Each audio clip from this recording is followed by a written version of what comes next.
Pembinaan Quraisy II. Sebagaimana yang sudah diterangkan, bahwa orang-orang Arab itu sangat memuliakan Ka'bah dan sangat takut menukarkan sesuatu pada tempatnya daripada tempat sedia kala. Walaupun Al-Walid sudah menerangkan dengan jelas, bahwa kemurkaan Tuhan tidaklah akan datang apabila niat perombakan beberapa bahagian daripada Ka'bah itu ditujukan untuk memperbaikinya.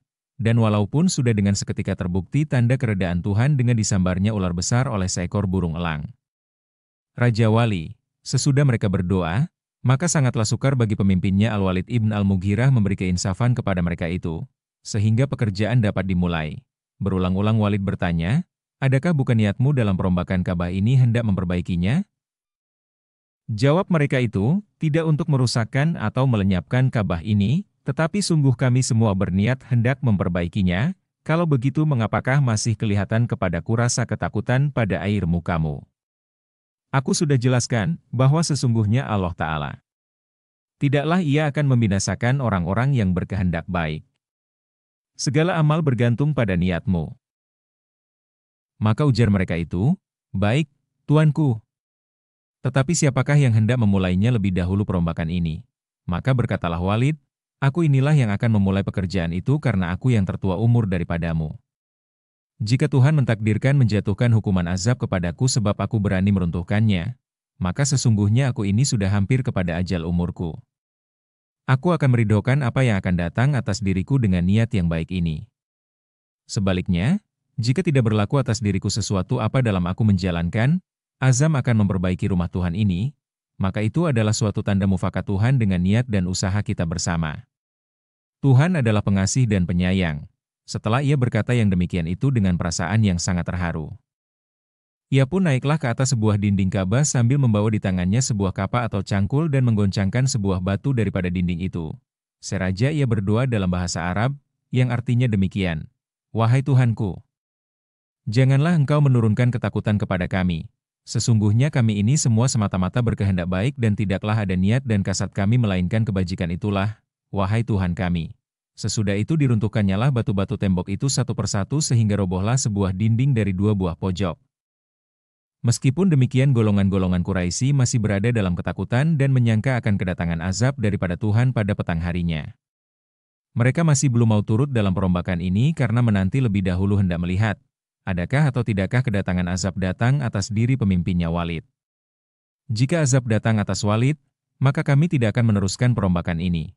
Tetapi jika sampai petang ini kemurkaan Tuhan itu tidak kelihatan tandanya, maka semua kami bersedia diri akan menuruti perbuatan Walid itu dan merombak bahagian-bahagian Ka'bah yang sudah rusak itu, kata mereka itu sesamanya.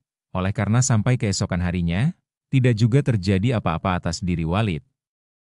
Maka barulah mereka itu pergi meruntuhkan bersama-sama dan menggali asas ke dalam tanah sampai pada fondamen yang diletakkan oleh Nabi Ibrahim. Adapun asas daripada pembinaan Nabi Ibrahim ini terletak di atas suatu batu besar yang hijau warnanya, beronggok sebagai ungguh unta atau lembu ungaran. Besar satu-satu batu itu tidaklah dapat diangkat oleh 30 orang laki-laki. Demikianlah beratnya batu-batu itu.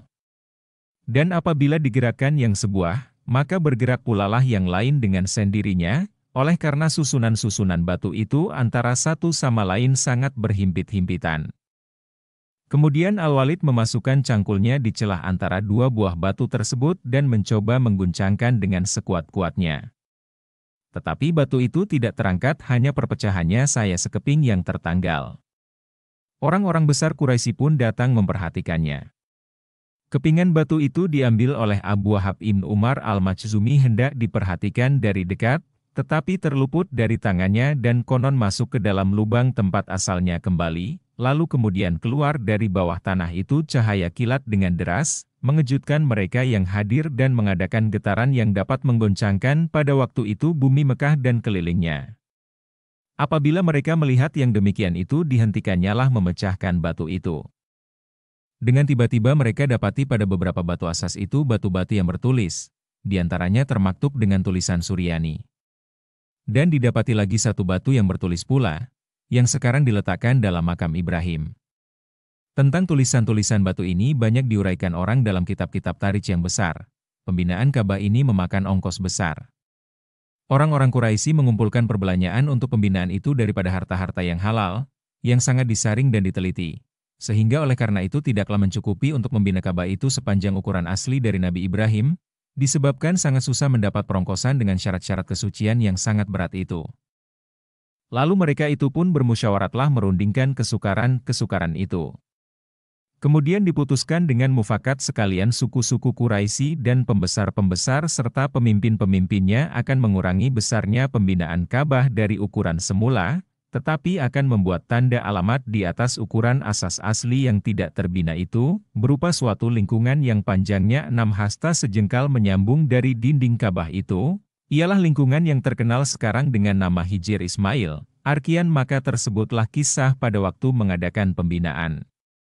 Oleh karena golongan Quraisy dan Arab di Mekah itu bersuku-suku dan berkabilah-kabilah, maka pembinaan Ka'bah itu dibagi atas 4 bahagian.